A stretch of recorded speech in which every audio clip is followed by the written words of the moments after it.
Today I will be reading a chapter from the fantasy children's novel Enchanted by Gail, Carson, Levine.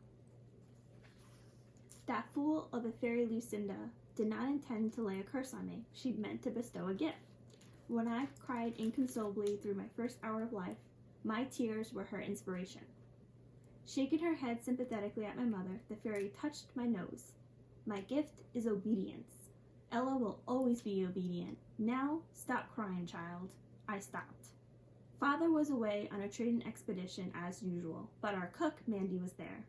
She and Mother were horrified, but no matter how they explained it to Lucinda, they couldn't make her understand the terrible thing she had done to me. I couldn't picture the argument. Mandy's freckles standing out sharper than usual, her frizzy gray hair in disarray, and her double chin shaking with anger. Mother, still and intense, her brown curls damp from labor, the laughter gone from her eyes. I couldn't imagine Lucinda.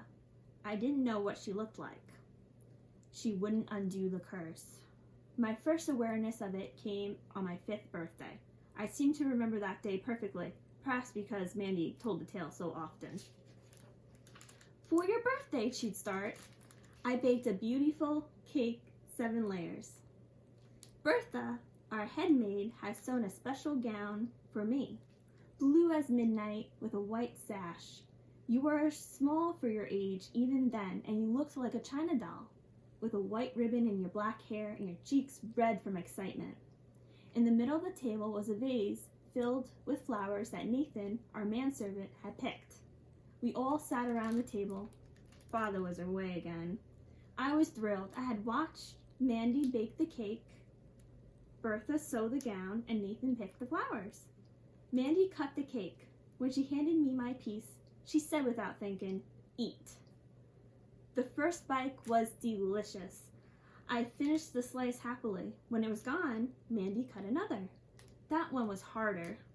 When it was gone, no one gave me more, but I knew I had to keep eating. I moved my fork to the cake itself. "Ella, what are you doing?" Mother said. "Little piggy," Mandy laughed. "It's her birthday, lady. Let her have as much as she wants." She put another slice on my plate. I felt sick and frightened. Why couldn't I stop eating? Swallowing was a struggle. Each bite weighed on my tongue and felt like a sticky mass of glue. As I fought to get it down, I started crying while I ate. Mother realized first. "Stop eating, Ella," she commanded. I stopped. Anyone could control me with an order. It had to be a direct command, such as "put on a shawl" or "you must go to bed now." I wish or request had no effect. I was free to ignore "I wish you would put on a shawl" or "why don't you go to bed now?" But against any order, I was powerless. If someone had told me to hop on one foot for a day and a half, I'd have to do it. And hopping on one foot wasn't the worst order. If you commanded me to cut off my own head, I'd have to do it. I was in danger at every moment. As I grew older, I learned to delay my obedience, but each moment cost me dear in breathlessness, nausea, dizziness, and other complaints. I could never hold out for long. Even a few minutes was a desperate struggle. I had a fairy godmother, and Mother asked her to take the curse away. But my fairy godmother said Lucinda was the only one who could remove it. However, she also said it might be broken someday without Lucinda's help. But I didn't know how. I didn't even know who my fairy godmother was. Instead of making me docile, Lucinda's curse made a rebel of me. Or perhaps I was that way naturally. Mother insisted I do anything. Father knew nothing of the curse and saw me too infrequently to issue many commands. But Mandy was bossy, given orders almost as often as she drew breath. Kind orders, or "for your own good" orders. "Bundle up, Ella," or "hold this bowl while I beat the eggs, sweet." I disliked these commands, harmless as they were. I'd hold the bowl, but move my feet so that she would have to follow me around the kitchen. She'd call me minx and try to hem me in with more specific instructions, which I would find new ways to evade. Often, it was a long business to get anything done between us, with Mother laughing and egging each of us by our own turn. We'd end happily, with me finally choosing to do what Mandy wanted, or with Mandy changing her order to a request. When Mandy would absentmindedly give me an order I knew she didn't mean, I'd say, "Do I have to?" And she'd reconsider. When I was 8, I had a friend, Pamela, the daughter of one of the servants. One day, she and I were in the kitchen watching Mandy make marchpane. When Mandy sent me to the pantry for more almonds, I returned with only 2.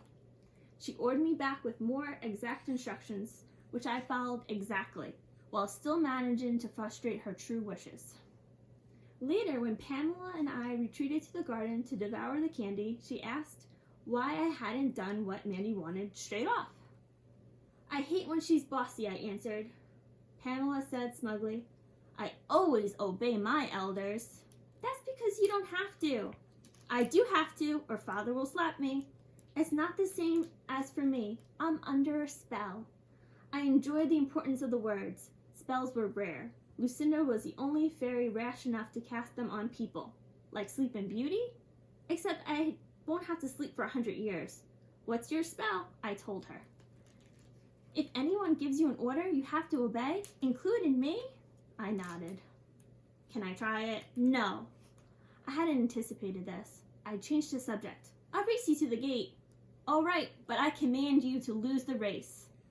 "Then I don't want to race. I command you to race, and I command you to lose." We raced, and I lost. We picked berries. I had to give Pamela the sweetest, ripest ones. We played princesses and ogres, and I had to be the ogre. An hour after my admission, I punched her. She screamed, and blood poured from her nose. Our friendship ended that day. Mother found Pamela's mother a new situation far from our town of Frel. After punishing me for using my fist, Mother issued one of her infrequent commands: never to tell anyone about my curse. But I wouldn't have anyway. I had learned caution. When I was almost 15, Mother and I caught cold.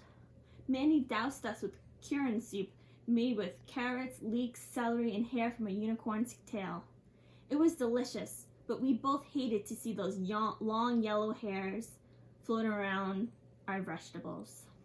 Since Father was away from Frel, we drank the soup sitting up in Mother's bed. If he had been home, I wouldn't have been in her room at all. He didn't like me to be anywhere near him, getting underfoot, as he said. I sipped my soup with the hairs in it because Mandy had said to, and even though I grimaced at the soup and at Mandy's retreating back. "I'll wait for mine to cool," Mother said. Then after Mandy left, she took the hairs out while she ate and put them back in the empty bowl when she was done. The next day, I was well, and Mother was much worse, too sick to eat or drink anything. She said there was a knife in her throat and a battering ram at her head. To make her feel better, I put cool cloths on her head and told her stories. They were only old familiar tales about fairies that changed here and there, but sometimes I made Mother laugh. Except the laugh would turn into a cough. Before Mandy sent me off for the night, Mother kissed me. "Good night. I love you, precious." They were her last words to me. As I left the room, I heard her last words to Mandy. "I'm not very sick. Don't send for Sir Peter." Sir Peter was Father. The next morning, she was awake, but dreaming. With eyes wide open, she chattered to invisible courtiers and plucked nervously at her silver necklace. To Mandy and me, there in the room with her, she said nothing. Nathan, the manservant, got the physician, who hurried me away from Mother's side. Our hallway was empty. I followed it to the spiral staircase and walked down, remembering the times Mother and I had slid down the banister. "We didn't do it when people were around. We have to be dignified," she would whisper then, stepping down the stairs in an especially stately way, and I would follow, mimicking her and fighting my natural clumsiness, pleased to be a part of her game. But when we were alone, we preferred to slide and yell all the way down and run back up for another ride and a third and a fourth.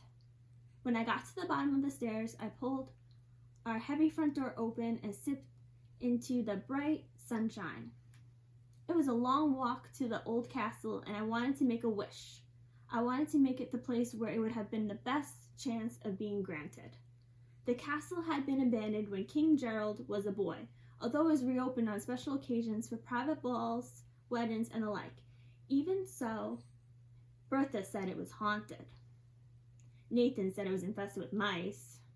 Its gardens were overgrown, but Bertha swore the candle trees had power. I went straight to the candle grove. The candles were small, that they had been pruned and tied to wires to make them grow in the shape of a candelabra. For wishes, you need trading material. I closed my eyes and thought, if Mother gets well quick, I'll be good. Not just obedient, I'll try harder, not to be clumsy, and I won't tease Mandy so much. I didn't bargain for Mother's life because I didn't believe she was in danger of dying. And that's the first chapter of Ella Enchanted.